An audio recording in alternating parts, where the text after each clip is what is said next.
saying because if we see all the time in game fours, if a team's down 2-1, they're going to come out with all kinds of aggression and energy, and I think that the Warriors will get this done. But again, like we said from the beginning, we have no idea what to make of Anthony Davis. Like, maybe this trend will continue. It'll just continue to stink in even-numbered games. Or maybe he'll play great again. But the difference in this game will be whether Anthony Davis is the most dominant player on the court. Because when Anthony Davis is the most dominant player on the court, the Lakers win playoff games. And when he's not, they don't.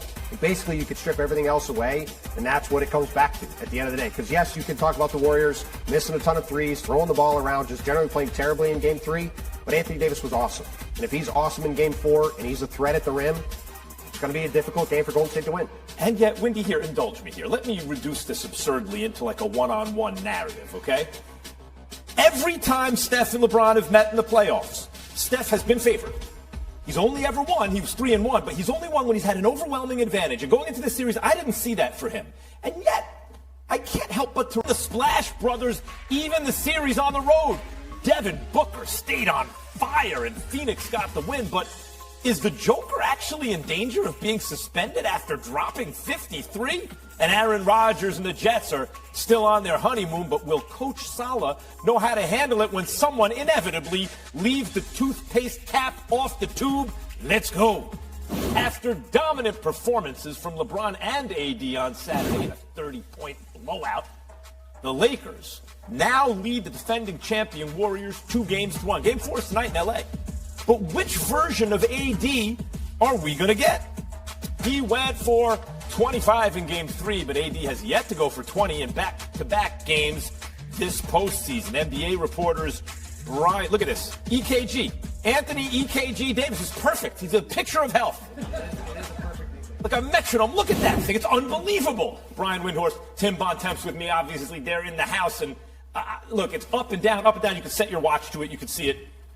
But doesn't that put pressure on Golden State, additional pressure to win this game? Like, you can't waste a down Anthony Davis game if you're Golden State, because he's going to bounce right back up and you're in danger of losing at home. You could get closed out. Wendy, what version of AD, do you think he can break this pattern tonight? I think some of it will depend on what the Warriors decide to do with their lineup. You know, Steve Kerr went to JaMychal Green. It worked very well in Game 2. Game 3, they noticed that there was a matchup advantage there. Anthony Davis attacked Draymond Green. So, will he stick with the small? A couple shots in overtime. They go up 3-1. They win that series. If the Lakers go back to Golden State 2-1 or 2-2 in this series, I think Golden State's winning 2 of the next 3. But if the Lakers go up 3-1, all this stuff about Anthony Davis variance pretty much goes away, because he's going to have one good game over the final 3, and if he plays well, they're probably going to win. And that's why this thing matters. I'm glad you mentioned D'Angelo Russell, because we focus on AD, and for good reason, because when he is at his best, he is so hard to deal with. D'Angelo Russell has really been the swing player. You know, LeBron's scoring has kind of been here. It's been good, but not great. When D'Angelo Russell has scored 17 or more in the postseason, and he's been great, the last 3 wins he shot 59%. They're 6-0. 6-0 when he scores 17 points or more. 0-3 when he scores less than 17. So while we're focused on AD tonight, I would also advise focusing on whether Russell gets going early. The Lakers play defense, and maybe they shoot just well enough, but a lot of that's dependent upon how D'Angelo Russell's shooting the ball, because he's going to get more touches than some of the other guys. Jokic, meantime, Nikola Jokic went 53-11. Assistant to Wilt Chamberlain?